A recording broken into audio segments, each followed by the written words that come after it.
Civic Engagement. Our Civic Engagement Forum this evening is about the paper bag principle.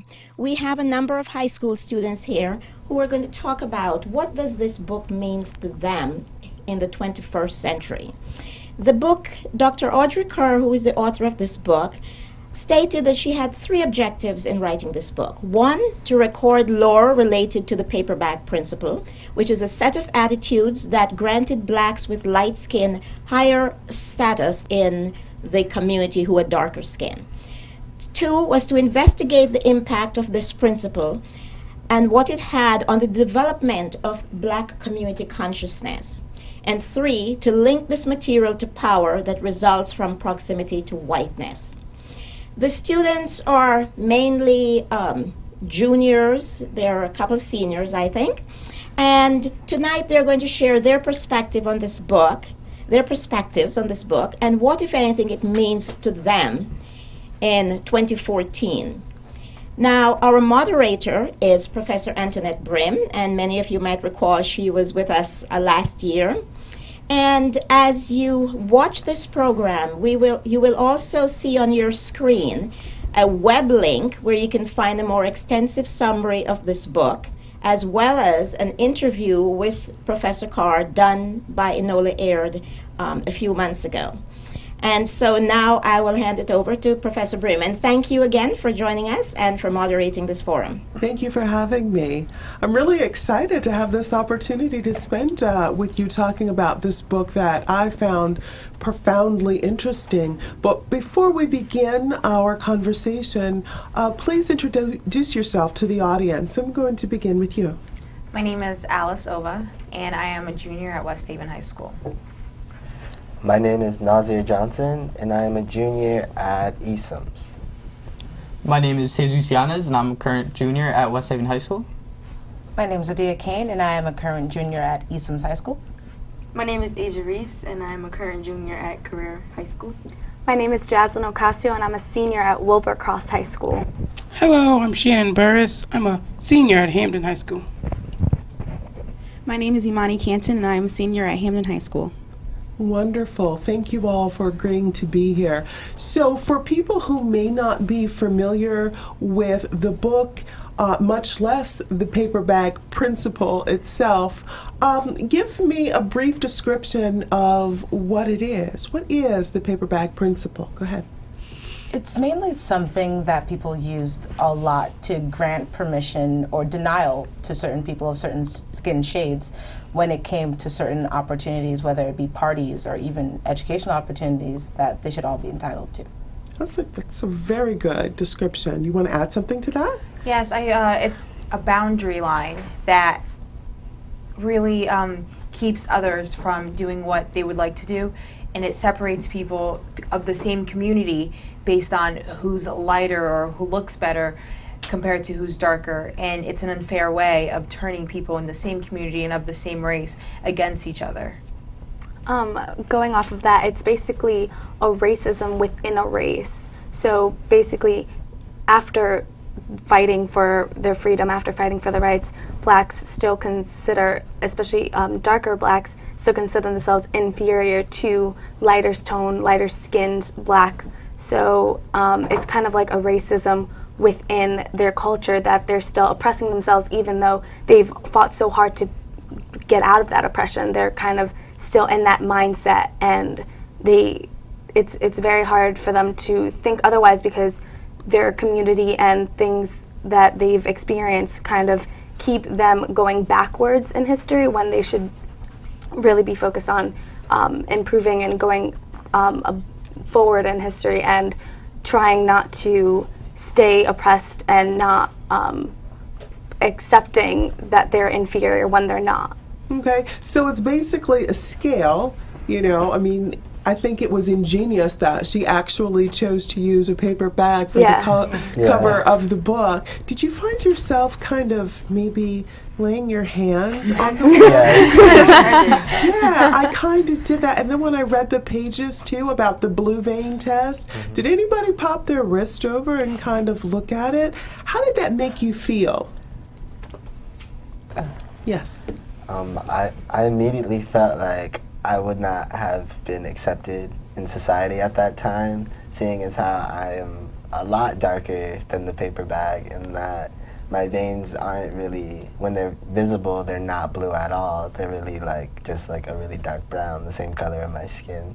So it was really like eye-opening to see that this happened to people, and that this actually happened to people, and this was like, it was really just like something that really surprised me.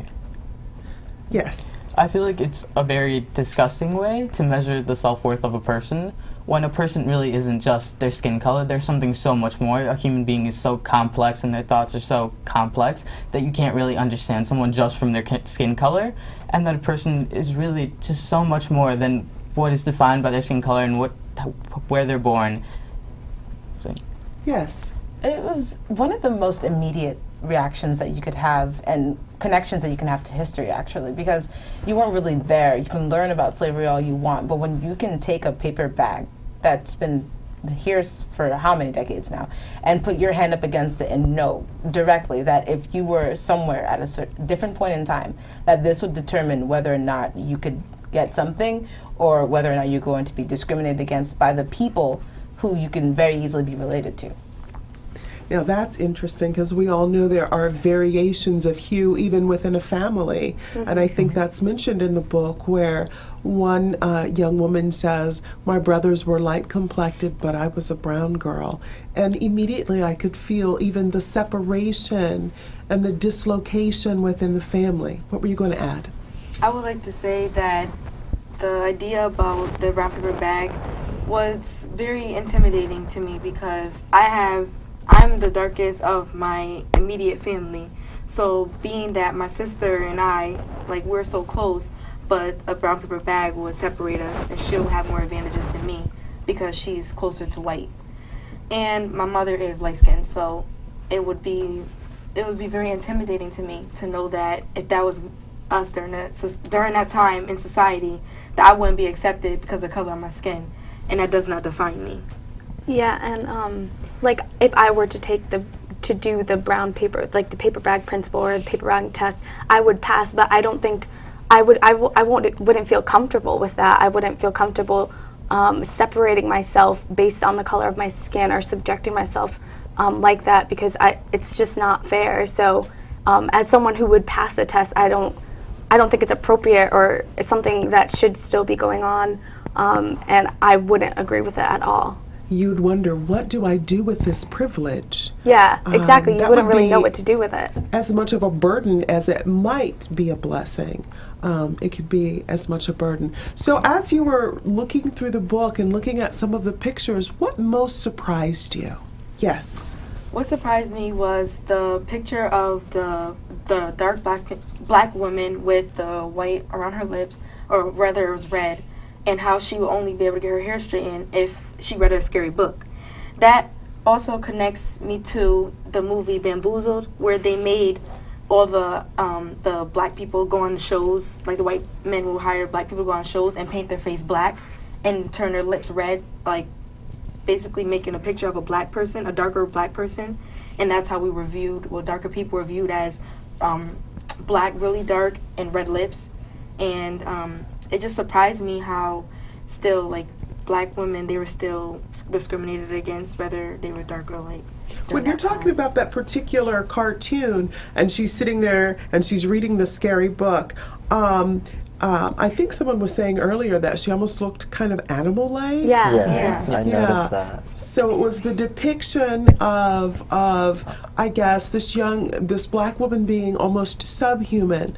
But the moment that she was afraid and her hair stood out straight on end, she immediately got the idea to make it into a little pompadour. And all of a sudden, what did she become? A beautiful woman. A woman, beautiful. She looked like a lady. So it's this notion that the more like the, I guess, standard or the standard of beauty at the time, maybe what we would call the Western or European standard of beauty, the more civilized, perhaps even the more human that you are.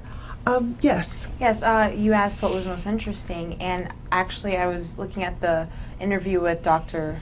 Kerr, and she was saying about creation, about how the stories of creation were always white people. They were white, but they were punished, so they became black. So they always made it seem as if being black was a curse or it was a punishment, or being black was something that you got out of as if you were bad. It's like you're in timeout now, or you're banished. And it was really surprising to me that people had these thoughts. Like, I grew up somewhere very diverse. West Haven High is very, very diverse. So I'm not really used to the discrimination as much as other people might be. So I was speechless. Yes. My initial reaction, the most surprising thing to me was actually that it was fact. Because it's a book, and being someone who loves books and reads books, I read a lot of fiction.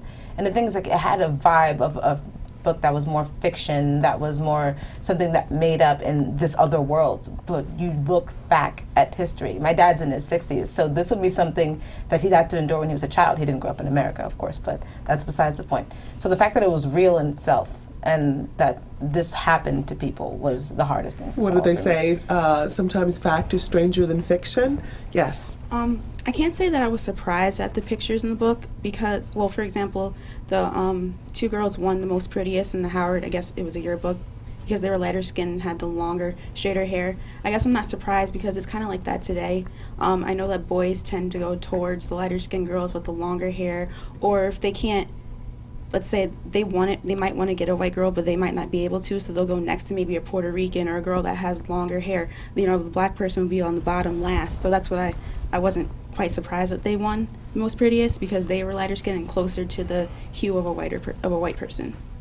Yes. And going back to what Alice was saying about the creation stories, they were the reason why, or in the folklores, the way people became black was because they laid out in the sun too long and their skin burnt, which is basically depicting that all black people are lazy and aren't punctual and can't get anywhere on time and just like laid back, which is a discrimination and a stereotype, which is definitely not true. And going to Wilbur Cross is such a diverse school, and I don't really see that discrimination or racism within the school, so I'm not really exposed to it, but learning about it and definitely reading this book just kind of opened my eyes to it even more. And it's really just mind-blowing when you see the global scale of it all.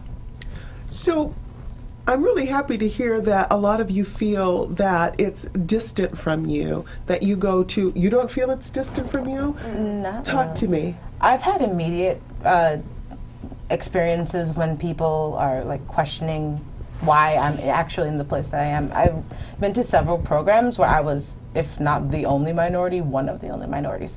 I went to Vermont for a writers' conference, and there were 3 black kids there, and I was one of 2 black girls. And when I first reached the campus with the other girls that I was with, they asked if I was in the right place. Their immediate reaction was if I was in the right place. But then I actually had a conversation with them, and I don't know if I changed their mind or not, but they realized that I did belong where I was supposed to belong. And I've had experiences like that several times, going to different places. I go to a lot of science programs, and you don't normally see a lot of minorities or a lot of women in science. And I get asked several times if I'm in the right place, or if I was lost, if I was looking for a different building. And I've been in those programs for years. So when new people come, they're not used to seeing me or someone like me there. Do you think this is more racism or colorism? I think it could be a little bit of both. A little bit of both? What were you going to add to that? You would expect it to be more distant because, like West Haven, Hamden is a really diverse town, and you would think that there would be less, racism and colorism, because there is colorism. Like if you look on Instagram and Twitter, hashtag team dark skin, hashtag team light skin, you're pretty for a dark girl, and comments like that is hurtful, and I don't think people understand the hurt behind it. They say, oh, it's just a joke, but that's where I wanted to go next. I wanted to ask you where you see colorism and if you see it in the media. And you brought up social media. Yeah. Talk to me about this. This is the first time hearing about what Pretty for a Black Girl. What is all of this? All the time. All the time. Everywhere. It's actually like Vine. You guys all Yeah. know Vine is? Yeah. And so a lot of the Vines are making fun of darker skinned black people, and they're like, dark skins be like, and so they'll do something that's inappropriate or kind of like very demeaning to dark skinned people, and it'll be a light skinned person doing it. So it's like making fun of dark skinned people. I think that also, like, it's in even more discreet ways. Like, I don't think, so many times I've gotten compliments like, wow, you're really pretty for a black girl. And I'm like, what is that supposed to mean? Or I get comments on the way I act or the way I carry myself, like, because I attend I'm in smart classes, you know, I take honors classes, and it's always, you don't act like a black girl, you know, like, what's the standard for acting like a black girl? You know, what's acting black? And it's just, it's very subtle, you know, and I think it's very prominent on social media, like with even emojis, which are emoticons, you know, you text with. There's no black girl emoji, but there's plenty of white people emoji, but no, except for the moon face emoji that's black, but there's no black person emoji at all. It's crazy. Nope. How does that make you feel to be excluded, even in a situation like that, to not even find a cartoon character that looks like you that you might send to another person of color? How does that make you feel? Yes. It's sad but true. You habituate to it, and you just get used to it. And you realize that when you are going to be in certain situations, in certain places, you don't really expect to see a lot of people who look like you and can understand the particular struggle you go through. My school is very diverse, but it's also very small. So I have friends from all over Connecticut, and other parts of Connecticut have less minorities than New Haven and West Haven, unfortunately. So a lot of my friends aren't the same complexion as me. They can all pass the paper bag test with flying colors. There's no problem with that. It's just like noticing that that's the difference, and it didn't click for me until later on in my life, that difference can sometimes mean that we'll be living two completely different lifestyles based off whether or not I could get a job at a certain place or not, because I have braids in my hair and I am straight African. Like my family is completely from Africa, and I'm the only me and my two younger siblings are the only Americans in my family. So those situations can all vary just because of a color. Yes. I've noticed that growing up, since my mom works at Yale Law School, I spent a lot of time there, and growing up, people just like, they liked me, they like looked at me like a little kid. But growing up, as I got older, I noticed that people, when I was walking down the street to get to my mom's office, people would like move out of the way and like look at me differently. And I was like, you've known me since I was like 4. What makes a difference now? And like I talked to my mom about it, and we discussed it, and she was like, you're becoming more of a man now, and people might see that as a threat. And I was like, what? I'm like the most least harmful person that I know. And she was like, yeah, but it's the way the world is. And I was just really taken aback and kind of hurt, but it's the truth, and it's the way the world is. It's not perfect, but it's okay, I guess. It's the hand that you've been dealt, so you're working with it.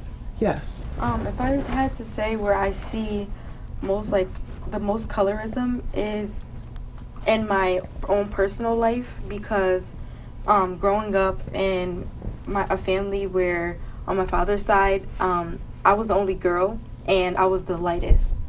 And my grandmother never allowed me to have white dolls because she told me they didn't look like me and that I wasn't close to their skin complexion. So growing up, I always thought that I was only able to have black dolls and I was only able to have black friends because they looked like me. When in reality, when I got to high school, it was a bigger, wider like variety of people. And I actually realized that because I am who I am, everybody doesn't have to be like me, because I'm different. And like as I got older, I realized that me and my sister, we're blood, but we just have different skin complexions, and it means nothing. But it's always been that difference between us that pulled us apart, because she was more special because she was lighter and she was closer to white, and I was darker. So always been that favoritism thing that I've realized. Yep. I just want to go back to the point that Odia made, where now when we see like the racial injustices going on between races, you kind of expect them, but I really don't think, and you expect them, and then you comply with them, and I don't think that we should be doing that. I feel like us as like the high school young adults should be setting an example for those who are younger than us, and we should be going against racial discrimination that's going on, even like no matter how minor as an emoji it may be. We should still like advocate for like racial equality. So. I think that's really an interesting point, which brings me to this notion of the larger media, what we see on television, what we see on commercials, because we're being bombarded with all of this media. I mean, you can't even watch a YouTube video now without, a commercial preceding it. Or you try to open your email and there's a commercial before they let you get to it. So we can't just totally say media doesn't matter. So I'm wondering how you're moving through this media that's sending you messages of colorism. Yes. Well, I think we forget that colorism doesn't just affect black people. I mean, if you look at Bollywood, there's Indians have a whole hue of color ranges too. And if you look at the Bollywood movies, a lot of the Indians are lighter skinned. I actually went to China, and on the magazine covers, the women put so much makeup on to make them look even whiter than they were already lighter skinned, but they put even more makeup on to make them look lighter skinned. So that's another media right there, magazines and movies, and casting more lighter skinned than the darker skinned. So. Yes. I know in media there's a lot of things that people notice, but one day I remember just sitting there and watching a commercial about Cheerios, where this little girl, she took the Cheerio box and she poured it on her father because she saw that would be, it helps your cholesterol. Good for his heart. And she just said, I want to help him, so she poured it on his heart, and that was really cute, and I didn't really think anything about it. But then the next day I get to class and I hear, oh, did you hear about this commercial? It's on YouTube now and it's getting so much hate on the comments, all because the family was biracial. Interracial family. So it's two different families. I loved how Cheerios responded to that in the Super Bowl by, the one time when you're going to have the largest audience ever, they brought that family back with another commercial. I thought that was very, very interesting. Do you think social media had something to do with that?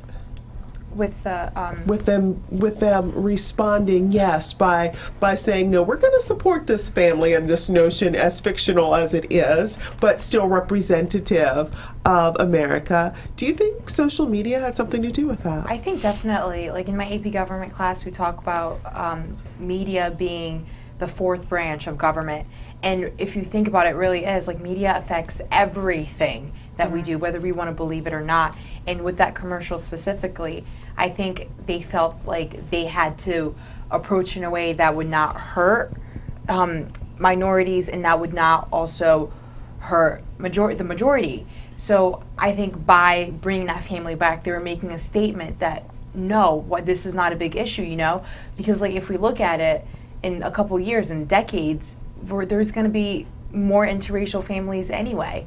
And it's just, I think they responded the right way by bringing the family back and saying this should not be anything that we're bringing controversy over, because it's perfectly fine. Definitely. Yes. Just back to the point about social media, it's not always what we see, it's what we don't see.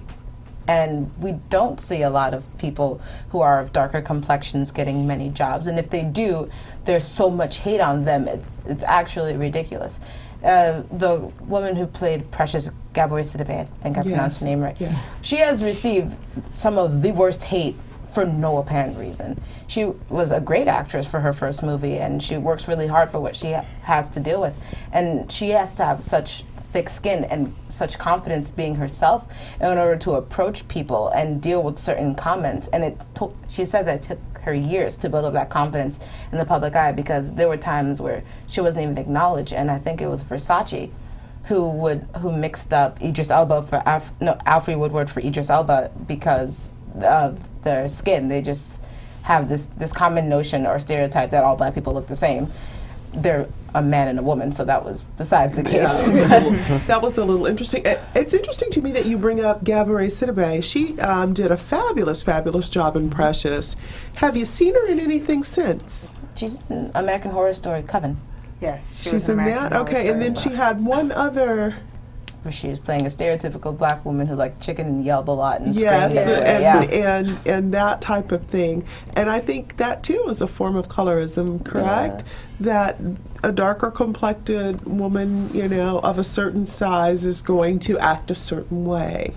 Right, yes. Even recently with Gabby winning the gold medalist, Oh, and I just thought I was really angry actually. She won and everybody was congratulating her, but people still found hate in her hair. They were making Or her racist smile. comments about her hair or her teeth or her smile because she was black and she had nappy hair. And I just, like, right there, you see people just trying to bring other people down because they don't live up to the paper bag principle, or they don't live up to the beauty is white, you know? And it was just, it's crazy. Like, it's literally everywhere. I thought that was crazy. I mean, this is one of the greatest feats in sports history. And I'm thinking, my goodness, if she didn't sweat her hair out, she wouldn't have been working hard enough. Right. But you're right. It does go back to the book because they had the comb test. Did anybody remember what was the comb test? Test how thick your hair was, the